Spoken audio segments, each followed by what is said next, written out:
안녕하십니까. 체스트 엑스레이 인공지능 분석을 이용한 감염병 신속 진단 과제를 책임지고 있는 한국과기술원 바이오민네오학과의 예종철 교수입니다. 다들 아시다시피 작년 초에 우한에서 코로나가 처음으로 발병한 이후 급속하게 전 세계로 병이 번져가고 있습니다. 그래서 수천만의 사람들이 감염이 됐고요. 수백만의 사람들이 코로나의 합병증으로 사망을 했습니다.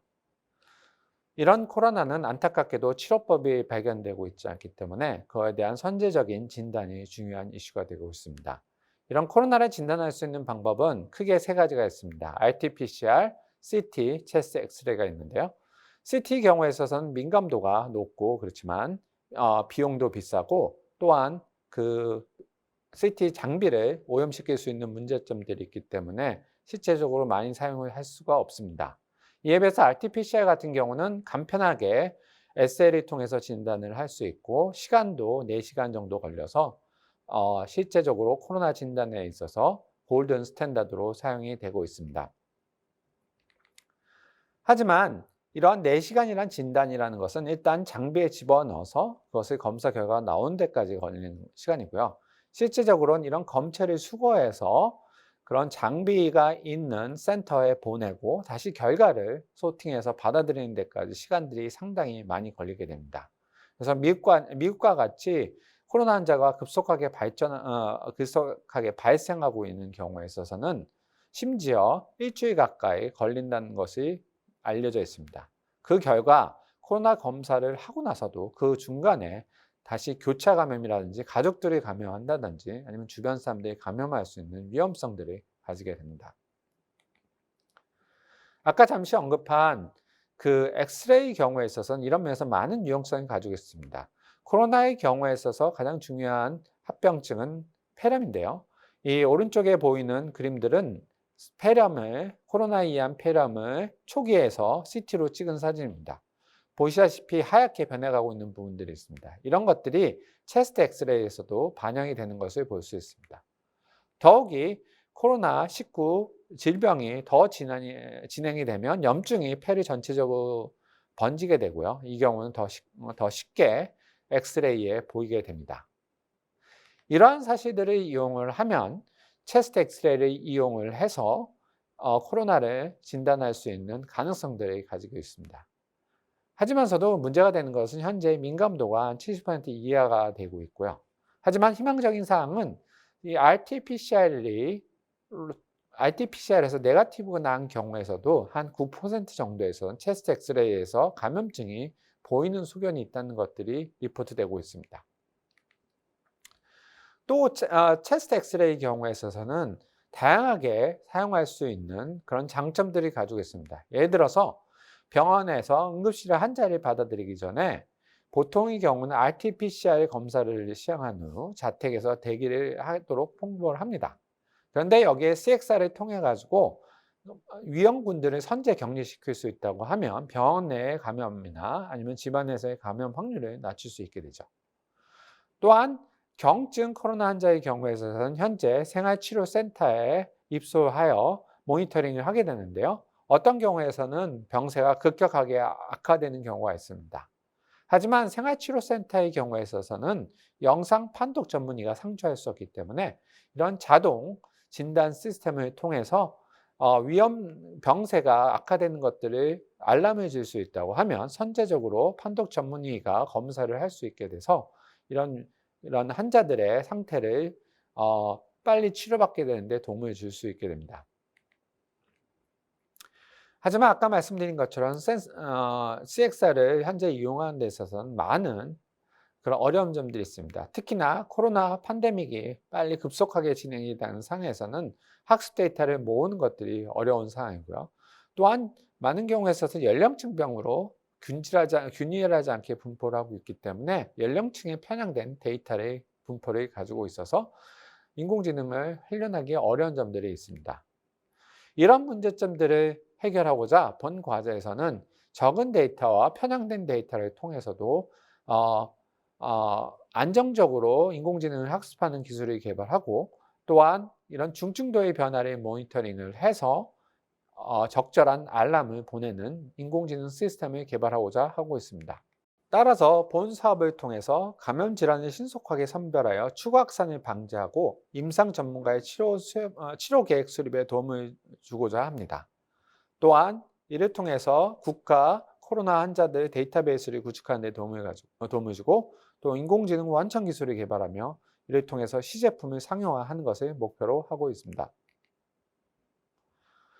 본 과제에서 개발하고 있는 인공지능 시스템은 코로나뿐만 아니라 다른 감염성 폐질환에 대해서도 분류를 하는 것을 목표로 하고 있습니다. 이것은 박테리아성 폐렴, 또 결핵, 또한 코로나19를 포함한 바이러스성 폐렴을 구별하는 것을 목표로 하고 있습니다. 이를 위해서 본 과제에서는 산, 학, 연, 병이 협업을 하고 있습니다. 그래서 저희 과제에 협력하고 있는 서울아산병원, 충남대병원, 경북대병원, 영남대병원을 통해서 체스트 엑스레이 데이터베이스를 구축을 하고요. 또 협력하고 있는 업체를 통해서 시제품을 개발하는 것을 목표로 하고 있습니다. 이렇게 개발된 코로나 진단 인공지능 AI는 기존의 폐질환 AI와는 다른 특성을 가지고 있습니다. 기존의 폐질환 AI 경우는 어떤 병변에 특화되어 있지 않는 데 비해서 본 AI를 이용한 체스트 엑스레이 진단 시스템은 감염성 질환을 분리하는 것에 특화되어 있습니다. 그래서 코비드-19뿐만 아니라 결핵, 박테리아성 폐렴을 표시를 하고 그거에 해당되는 위험도를 확률로서 표시를 하며 그거에 해당되는 위험 부분을 의심 부분을 소견을 표시를 하는 것을 목표로 하고 있습니다.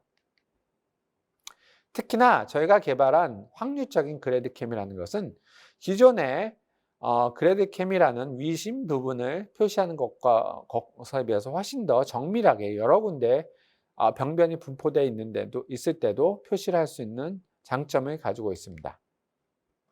이 과제를 통해서 다음과 같은 데이터베이스와 질병 데이터의 구축을 했고요. 또한 이 감염성 질환의 데이터 중증도를 6가지 단계로 레이블링을 했습니다. 이를 통해서 개발한 인공지능 AI를 통해서 성능을 평가한 결과입니다. 국내 데이터와 해외 데이터를 통해서 밸리데이션을 했을 경우에 있어서 위에 보이는 테이블과 같이 코비드-19 바이럴에 대해서 한 90% 이상, 그리고 다른 질병에 대해서도 한 90%, 80% 이상이 되는 것을 볼 수 있었습니다. 또한 이것을 통해서 인디펜던트한 익스터널 밸리데이션을 스페인 데이터로 했을 경우에서도 코로나19에 대해서 한 86% 이상의 민감도로 진단을 할 수 있는 것을 볼 수 있었습니다. 또 본 과제를 통해서 개발된 제품은 이 병원에서 사용되고 있는 팍스와 연동이 될 수 있도록 구성을 했습니다. 그래서 의심 소견이나 이런 부분들을 컨투어 및 확률적 등고선 방식으로 그 팍스에 보내주게 돼서 거기서 의사 선생님들이 팍스를 통해서 볼 수 있도록 표시를 했습니다. 또한 클라우드와 연동을 해서 팍스가 없는 상황에서도 환자들의 데이터를 올리면 그것을 통해서 의심 소견이 있는 부분들을 표시할 수 있도록 하였습니다. 지금 현재 보여주고 있는 것이 저희가 개발한 제품의 모습입니다. 각 질병별의 확률과 또 코로나의 경우에 있어서는 Severity 스코어를 표시를 해주고 있습니다. 이 제품은 최근에 엔비디아에서 독립적으로 개최했던 헬스케어 해커톤에서 전체 헬스케어 분야에서 2위를 차지하고 영상 진단 분야에서 1위를 차지하는 성과를 보였습니다. 이러한 1차년도 결과를 바탕으로 본 과제에서 2차년도에서는 임상 전문가들의 임상 실험을 통해서 그 피드백을 반영을 해서 인허가를 취득하는 것을 목표로 하고 있습니다. 그래서 내년에는 해외 인증 및 사업화를 추진하는 것을 목표로 하고 있습니다. 지금까지 경청해 주셔서 대단히 감사합니다. 지금 저희 시스템은 두 가지 형태로 사용이 가능합니다. 하나는 클라우드에 연동이 되어 있는 시스템의 구조고요. 또 하나는 병원에서 사용하고 있는 팩스와 연동된 구조입니다. 보시다시피 이 팩스로 연동된 경우는 이 클라우드에서 하는 이런 진단 시스템에서 나온 그런 병변에 대한 그 컨피던스 레벨이라든지 아니면 어떤 병변이 위험된 부분들을 병원에서 의사 선생님들이 보고 있는 팍스에다 그대로 띄워주는 형태로 연동을 할 수 있고요. 지금 클라우드 시스템 같은 경우에 있어서는 이런 팍스가 없다고 하더라도 환자들의 사진을 올려주면 그거에 맞게 병변을 보여주는 형태를 가지고 있습니다.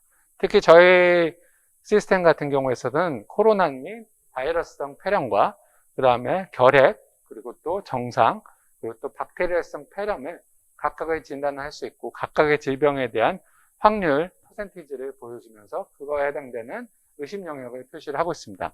예를 들어서 코비드-19을 클릭을 하면은 그리고 거기서 이제 힛맵을 보여주면은 여기에 표시되고 있는 힛맵이 의심이 되는 영역에 있는 이 경우는 패치 컨솔리데이션이 되는데요.